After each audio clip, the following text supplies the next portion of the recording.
우리는 지금 대림절을 보내고 있습니다. 대림절을 보내면서 교회들은 매주마다 촛불을 켜면서 예수님이 오시기를 기대하며 또 기다립니다. 그 촛불을 켜는 이유는 예수님께서 우리에게 오심을 통하여 우리 인생의 빛이 다시 비추어질 수 있도록 하는 그 의미를 담고 있습니다. 그런 맥락에서 이 대림절 주간에 몇 주간에 걸쳐서 예수님이 어떠한 빛으로 우리에게 다가오시는지에 대해서 말씀을 함께 나누고자 합니다. 오늘은 예수 소망의 빛이라는 제목으로 말씀을 함께 나누려고 합니다. 해마다 연말이 되면 서울대 김남도 교수라고 하는 그분을 중심으로 다음의 한국 사회의 트렌드가 어떻게 될 것인가 라는 것을 조망하는 책이 출간됩니다. 꽤 오래전부터 출간이 되어서 지금 이제 꽤 많은 책들이 출간됐는데요. 올해도 연말에도 트렌드 코리아 2026이 출간되었습니다. 제가 그 책을 읽어보면서 내년도는 어떻게 변화될 것인가 했더니 내년도는 인공지능을 통하여 급격한 변화가 도래되는 한 해가 될 것이다 라는 이제 주제로 이 전체 책이 기록되어 갑니다. 제가 이 책을 읽으면서 마음에 와 닿았던 주제는 마지막 10번째 주제였습니다. 해마다 그 트렌드를 이야기할 때 10가지의 테마로 설명하는데 올해는 그 10번째 주제가 제 마음에 와 닿았습니다. 그 10번째 주제가 무엇이었냐면 근본이즘이라고 하는 말이었습니다. 이 정보와 콘텐츠 홍수 속에서 우리가 나아가야 할 곳이 어디인가 그러한 질문이 던져질 때 우리는 진짜 본질, 진짜 기원, 근본이 어디인지를 알고 그리로 나가야 한다라고 하는 말을 합니다. 모든 것이 불확실한 시대에 우리가 돌아가야 할 곳은 오리지널, 즉 근본이다라고 말하는 그 부분이 마음에 깊이 와 닿았습니다. 최근에 한국 교회를 볼 때 한국 교회는 엄청난 위기와 변화를 맞이하고 있다라고 하는 말을 합니다. 가난한 성도가 늘어나고 있고 교회가 점점 사라지며 교회에서는 교회 학교가 줄어들고 없어지고 있다라고 하는 통계가 계속 나오고 있습니다. 이러한 수치들을 보면 마음이 어두워지고 소망이 없어 보입니다. 세상은 이미 교회와 이단을 구분하지 않고 있고 자라나는 세대들은 거의 미전도 종족처럼 예수님을 믿는 사람들이 거의 사라지고 있다라는 것입니다. 이러한 현상들은 우리의 마음을 어둡게 합니다. 그럼에도 불구하고 우리가 낙심하지 말아야 하는 이유가 있습니다. 그것은 세상이 흑암으로 가득할 때 소망의 빛이신 예수님께서 임하셨고 예수님이 임하신 그곳은 그 어디나 소망의 땅이 되었기 때문입니다. 따라서 우리의 마음을 어둡게 하며 소망이 사라진다고 하고 느껴질 때 이 땅의 교회와 성도가 자신을 돌아보며 해야 할 일은 근본으로 다시 돌아가는 일입니다. 세상이 근본으로 돌아가자고 외치는 이 시대에 진정으로 근본을 찾고 돌아가야 할 사람들은 이 땅의 교회와 그리스도인들입니다. 저와 여러분들이 지금 우리 교회는 제대로 된 곳으로 나아가고 있는가 그것을 돌아보아야 할 때다라는 것입니다. 오늘 본문에서 바울은 골로새 교회의 성도들을 향하여 교회가 궁극적으로 돌아가야 하는 곳이 어디인지를 말해주고 있습니다. 오늘 본문 26절, 27절의 말씀입니다. 이 비밀은 만세와 만대로부터 감추어졌던 것인데 이제는 그의 성도들에게 나타났고 하나님이 그들로 하여금 이 비밀의 영광이 이방인 가운데 얼마나 풍성한지를 알게 하려 하심이라. 이 비밀은 너희 안에 계신 그리스도시니 곧 영광의 소망이니라. 바울은 성도로 하여금 이 땅에서 풍성하고 빛나는 삶을 살아가기를 원한다면 예수님께로 돌아가야 한다. 예수에게 소망을 두어야 한다라고 말합니다. 성도는 자신 안에 거하는 예수님께 소망을 두고 살아갈 때 그 얼굴에서 빛이 나게 됩니다.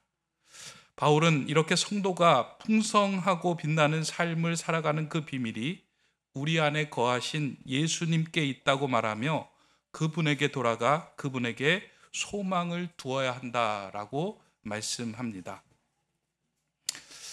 이 말씀을 우리가 들으면 사실은 상당히 추상적으로 들립니다.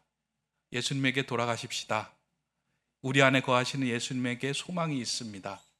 그분을 우리의 소망으로 삼읍시다. 그러면 목사님, 예수님에게로 돌아가는 것이 무엇이고 그분을 우리에게 소망으로 삼는 것이 무엇입니까? 구체적으로 어떤 것입니까? 이 문제를 조금 해결하기 위해서 초대 교부였던 어거스틴이 말한 이 두 개념을 좀 우리가 차용해서 생각한다면 이 부분이 좀 풀릴 수 있겠다 생각이 됩니다.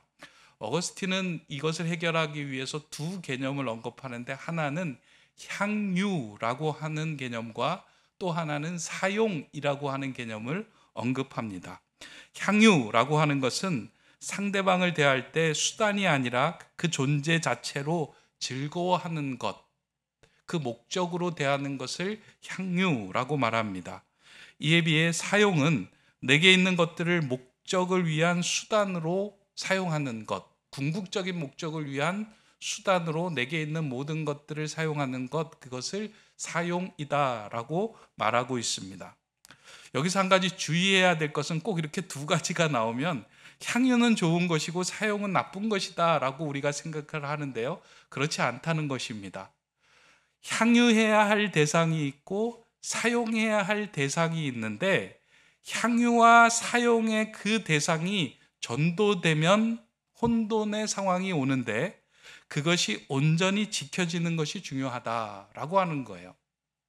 우리가 예수 그리스도에게 돌아간다, 예수 그리스도에게 소망을 둔다라고 하는 것은 진정으로 향유할 대상을 향유하고 사용해야 할 대상을 사용할 때 그 소망의 기쁨과 빛을 우리는 경험할 수 있게 된다라는 것입니다.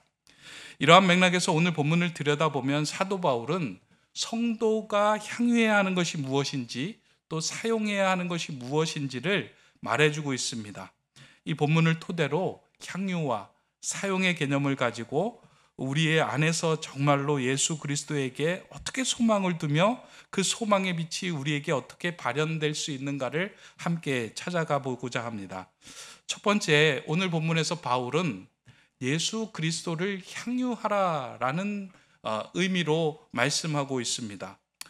바울은 골로새 교회 성도들에게 풍성한 삶을 살게 하는 비밀이 예수 그리스도에게 있다라고 말합니다. 바울이 이렇게 말할 수 있었던 이유는 바울 자신이 예수님을 만나고 난 이후에 그의 삶이 바뀌었기 때문입니다. 성경에 보면 바울이 예수님을 만나기 이전과 이후의 삶이 극명하게 달라지는 것을 우리가 볼 수 있습니다. 그 지점이 언제인가?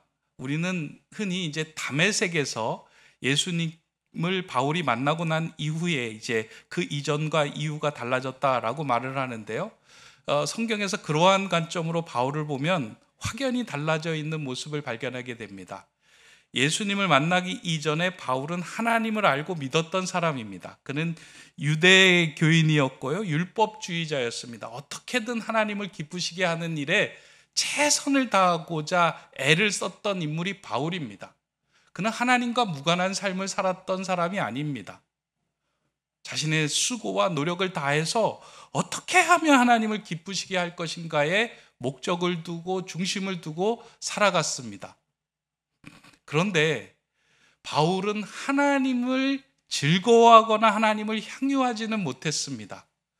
그러다 보니 바울의 목적은 하나님을 기쁘시게 하는 것, 거기에만 목적을 두었기에 그의 삶에는 참된 평안이 깃들지 않았던 겁니다.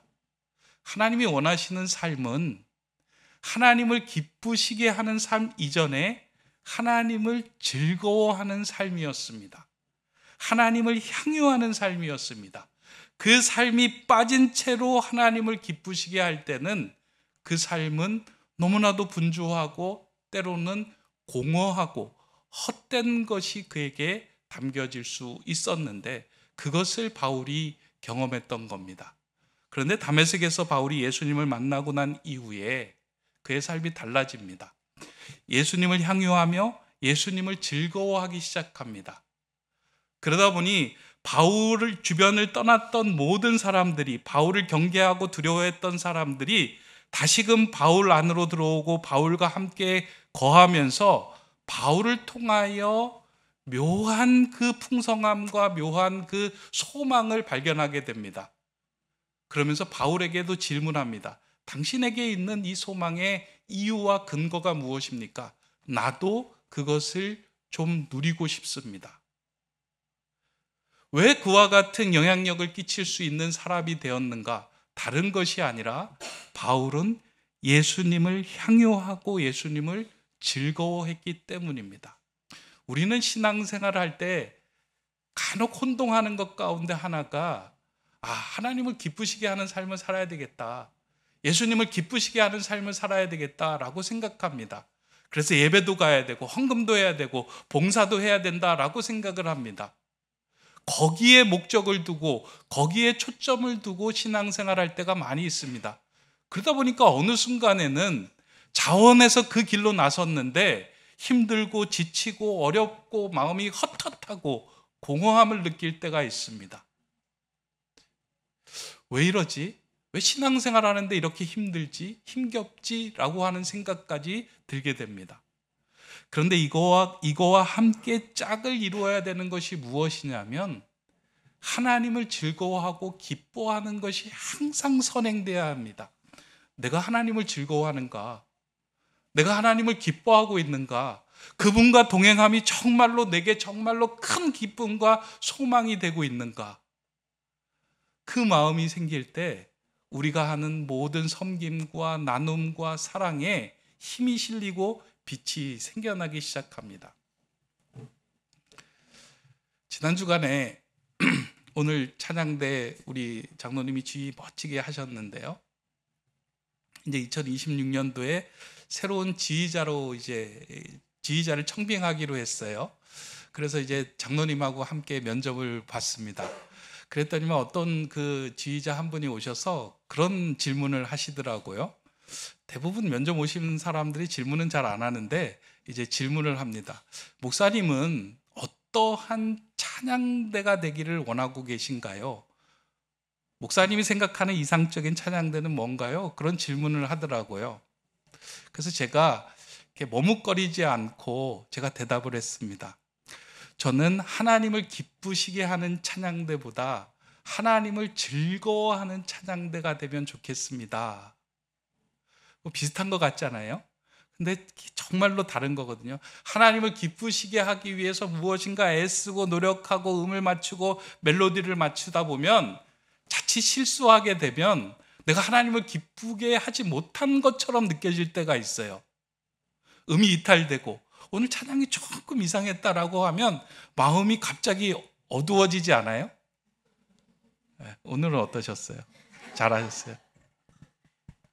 그런데 하나님을 즐거워하는 마음에서, 하나님이 너무 즐거워하는 마음에서 찬양을 할 때는 음이 조금 이탈돼도 상관이 없고 조금 실수가 있어도 상관이 없어요. 왜냐하면 하나님께서 받으시는 가장 귀한 찬양은 하나님을 높여드리고 하나님을 기쁘게 하는 것인데, 그것이 무엇이냐면 하나님을 즐거워하는 것이 하나님이 가장 기쁘게 받는 찬양이에요.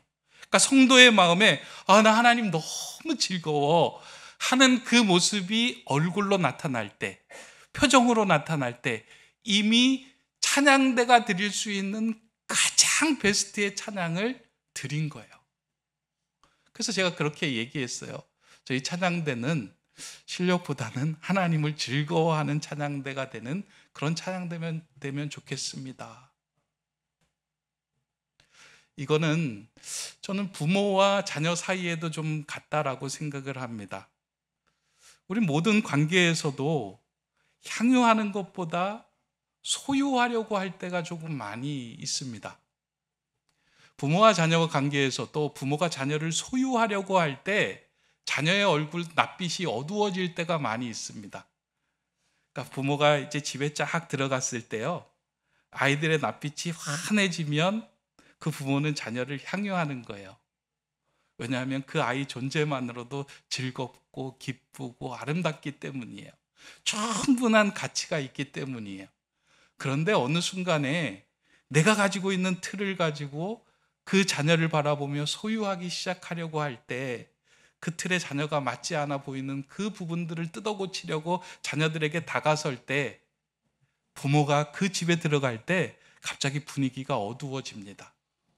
왜냐하면 이 아이의 마음에 지금 내가 부모의 마음에 기쁘게 하는 일을 하고 있는지 안 하고 있는지를 계속 신경 쓰는 거예요.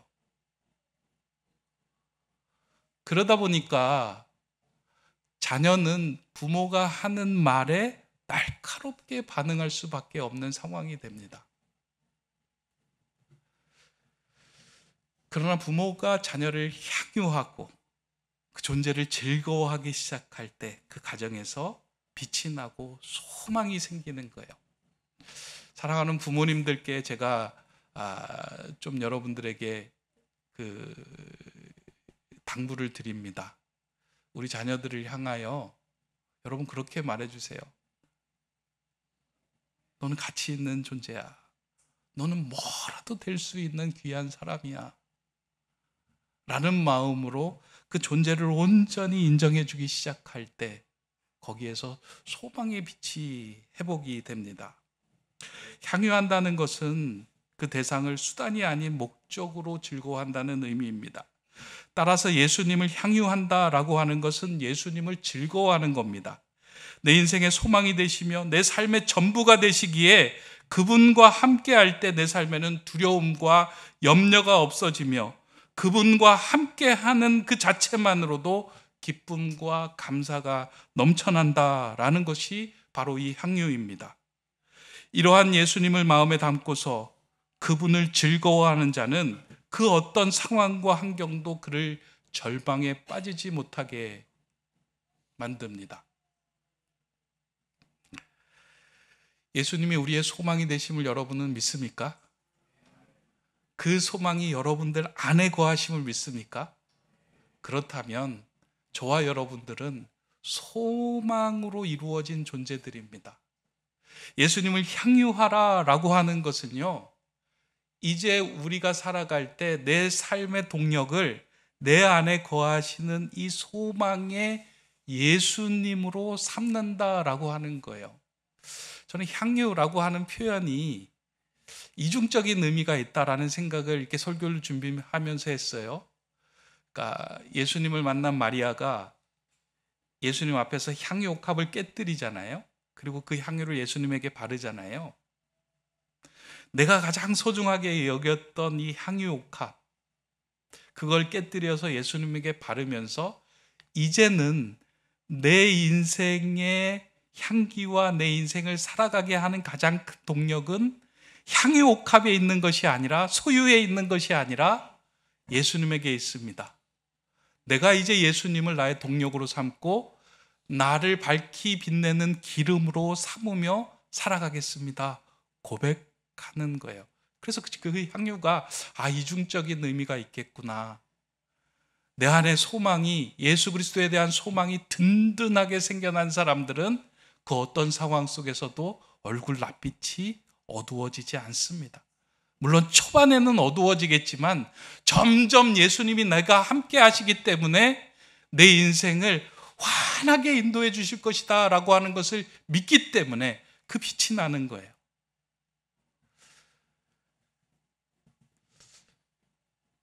교회가 어두워지고 있다라고 말하는데요, 그렇지 않습니다. 우리 안에 계신 그 예수 그리스도는 어떠한 흑암과 어둠도 그 빛을 감출 수가 없습니다. 그 빛은 드러나는 거예요. 그래서 저와 여러분의 얼굴도 이 대림절을 보내면서 조금씩 더 밝아지기를 소망합니다. 여러분 얼굴을 좀 이렇게 밝게, 좀 환하게 펴고 생활하셨으면 좋겠습니다. 왜냐하면 예수님이 우리의 소망이시기 때문입니다. 저와 여러분의 염려와 걱정과 두려움을 모두 몰아가게 하는 그 소망에 비치신 예수님이 저와 여러분의 안에 있는데 이 분을 향유하며 살아가는 저와 여러분 되기를 주님의 이름으로 축원합니다. 두 번째로 오늘 본문을 보면 바울은 하나님이 주신 모든 것을 사용하며 살라라고 말합니다. 그리고 바울 자신도 그렇게 살아간다라고 다짐하며 고백합니다. 바울이 빛나는 삶을 살아갈 수 있었던 이유는 예수님을 향유하였기 때문입니다. 예수님을 향유하는 그 순간에 예수님이 꾸고 있던 그 꿈이 바울의 꿈이 된 거예요. 예수님이 가지고 있었던 그 즐거움이 바울의 즐거움이 됐고요. 예수님이 보았던 그 비전이 바울의 비전이 되었던 거예요. 그러면서 그 비전을 이루기 위해서 내게 주신 모든 것들을 사용함에 아깝지가 않은 거예요. 왜냐하면 내 안에 있는 예수님이 즐거워하고 기뻐하는 것이 나의 기쁨이기 때문이에요. 그래서 그분이 원하시는 일에 나를 들여서 사용하는 일이 전혀 아깝지가 않은 거예요. 그것이 무엇이 되었건. 오늘 본문에 보면 바울은 자신의 괴로움, 고난까지도 자신에게 채우며 주님의 그 일을 위하여 자신을 내어놓는다라고 말합니다. 24절입니다. 나는 이제 너희를 위하여 받는 괴로움을 기뻐하고 그리스도의 남은 고난을 그의 몸된 교회를 위하여 내 육체에 채우노라.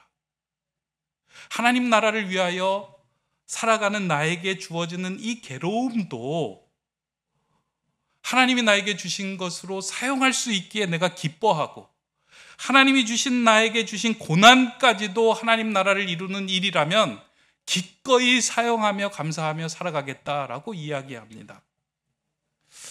이 말씀이 주는 포인트가 있습니다. 간혹 우리 신앙생활을 하면서 하나님께 이렇게 간구할 때가 있습니다. 하나님, 내게 좋은 것 주시면 그것 가지고 하나님 섬기는 일 하겠습니다. 하나님, 내게 돈 좀 주시면 그 돈 가지고 하나님 나라 섬기겠습니다. 하나님, 내게 건강 주시면 그 건강 가지고 하나님 일 하겠습니다.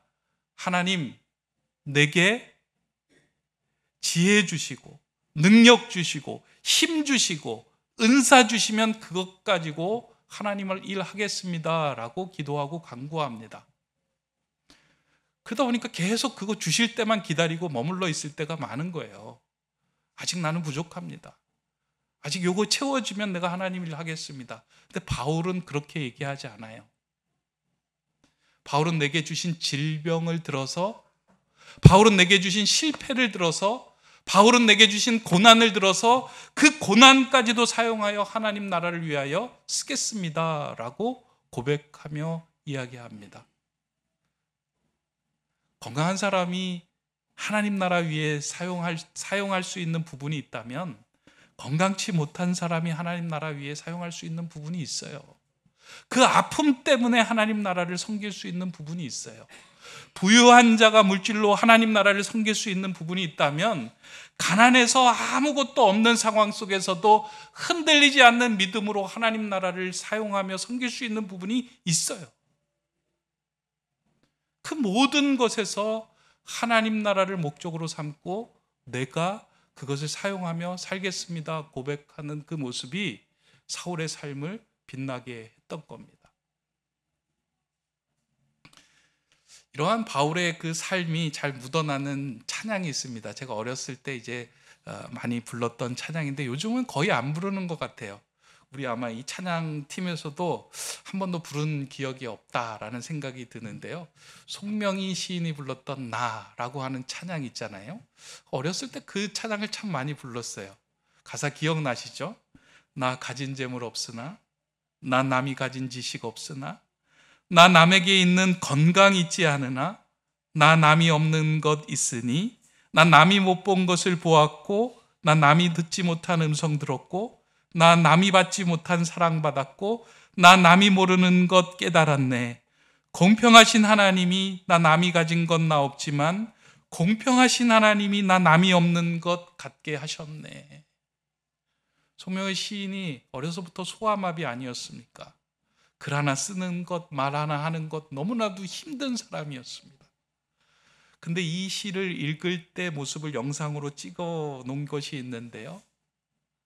얼굴이 일그러져서 공평하신 하나님이 이렇게 이야기할 때 그 얼굴이 온통 일그러져서 이야기하지만 그 얼굴을 보면 그 얼굴 속에 빛이 나고 있음을 보게 됩니다.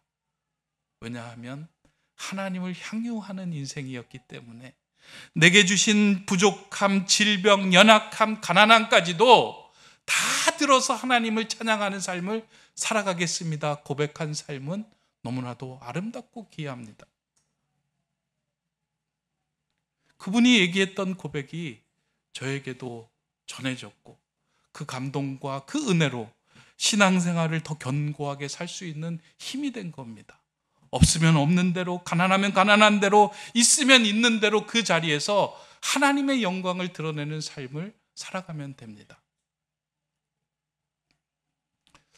오늘 여러분이 거하시는 자리는 어떤 자리인가요? 부유함의 자리인가요? 가난함의 자리인가요? 건강의 자리인가요? 질병의 자리인가요? 만약에 내가 처한 자리가 여러분이 못마땅하고 벗어나고 싶고 힘겹게 생각이 들겠지만 한번 오늘 말씀을 통해서 뒤집어서 한번 생각해 보시기 바랍니다. 하나님이 당신이 그 직분을 감당할 수 있기에 그리로 보내신 자리이다. 질병의 자리로 보내셨을 때 하나님께서 그 직분을 통하여 하나님의 나라와 하나님의 영광을 사용하도록 너희를 그 자리에 보내셨다. 그때 내 속에 역사하시는 하나님의 능력대로, 수고하는 대로, 애쓰는 대로 나도 멈추지 않고 힘을 다하여 그 일을 이루어 가겠다. 사도 바울이 오늘 본문 마지막에서 그렇게 고백하는 거 아닙니까? 29절에 이를 위하여 나도 내 속에서 능력으로 역사하시는 이의 역사를 따라 힘을 다하여 수고하노라.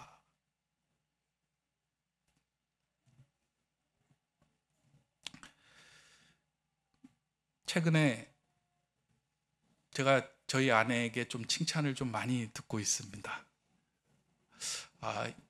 지가 결혼한 지가 23년 됐는데 아마 지난 한 해 동안 받았던 칭찬이 22년 동안 받았던 칭찬하고 맞먹을 정도로 제가 조금 이렇게 변화를 지금 누리고 있습니다. 변화의 이유가 무엇일까라고 생각을 했는데요. 말씀을 준비하면서 그런 생각이 든 거예요. 내가 결혼해서 살면서 이 상대방을 어떻게 즐겁게 할까, 기쁘게 할까에 초점을 두다 보니까 내가 기쁘게 하는 것에 마음을 쓰지 않을 때, 그 반응이 오지 않을 때 답답하고 서운하고 그런 마음이 있고, 또 그 기쁘게 할 것을 찾는 것에 부담이 됐는데 어느 순간에 그냥 함께 사는 그 존재 자체로, 아내 자체로 감사하고 즐거운 거예요. 그래서 제가 최근에 그냥 예쁘다라고 하는 말을 이렇게 많이 합니다. 입에 발린 말이 아니라 진짜로. 그랬더니만 저에게 막 칭찬하는 거예요. 이제 20년 살았더니만 인간이 되는구나. 네가 이제 사람이 되는구나. 막 이렇게 이야기를 하면서 그 이야기를 들으면서 하나님과의 관계도 이렇구나 라는 생각을 많이 했어요. 우리가 하나님을 어떻게 기쁘실게 할까라고 하는 것에 초점을 두면 참 힘들고 어려울 때가 많이 있어요. 그런데 정말 우리가 하나님을 즐거워하고 그분과 함께 있는 것에 대해서 존재 자체적으로 그분을 향유하기 시작할 때 우리는 그냥 마음속에서 기대와 소망과 감사와 그 기쁨이 넘쳐날 겁니다. 저는 오늘 이 대림절을 맞이하며 오늘 예배하는 여러분들의 마음속에 그런 마음들이, 그런 기쁨들이 넘쳐나기를 소망합니다. 그리고 한 가지 더, 혹시 지금 내가 너무 어렵고 힘든 상황에 처해 있다면 그것까지도 하나님께서 내게 맡겨주신 자리다라고 생각하고 그것을 사용해 보시기 바랍니다.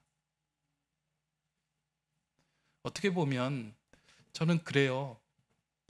부유한 자리로 태어난 사람이 있고요, 가난한 상황에 처한 사람이 있어요. 저는 둘 다 로또 맞은 사람이라고 생각해요. 우리는 늘 생각할 때 부유한 사람만 저 인생에 로또 맞았구나, 가난한 사람은 내 인생이 왜 이렇구나 라고 생각할 수 있어요. 그러나 오히려 가난한 가운데 하나님을 향하여, 예수님을 향하여 소망을 잃지 않고 살아가는 그 모습은 하나님 보시기에, 하나님 나라에 너무나도 아름답고 빛나는 모습이 됩니다.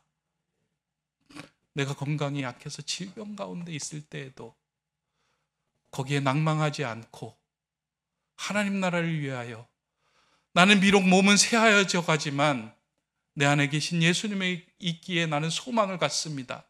나는 영원한 천국을 소유한 자입니다. 나는 그래서 그 어떤 상황 속에서도 낙심하거나 절망하지 않습니다 라고 하는 고백을 붙들고 살아간다면 건강한 사람이 주는 이상의 빛을 발하는 아름답고 근사한 삶이 될 겁니다. 향유해야 할 대상을 향유하고 사용해야 할 대상을 사용해야 합니다.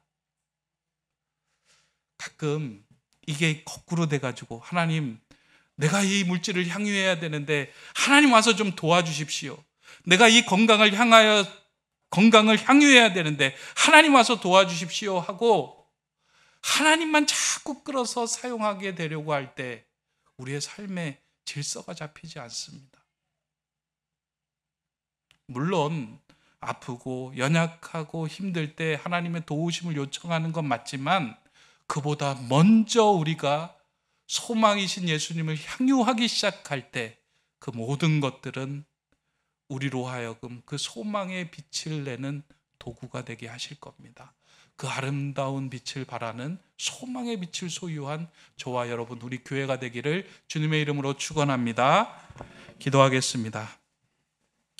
사랑의 하나님, 이번 대림절을 맞이하여 우리 안에 꺼져 있던 소망의 빛이 다시 켜지기를 소망합니다.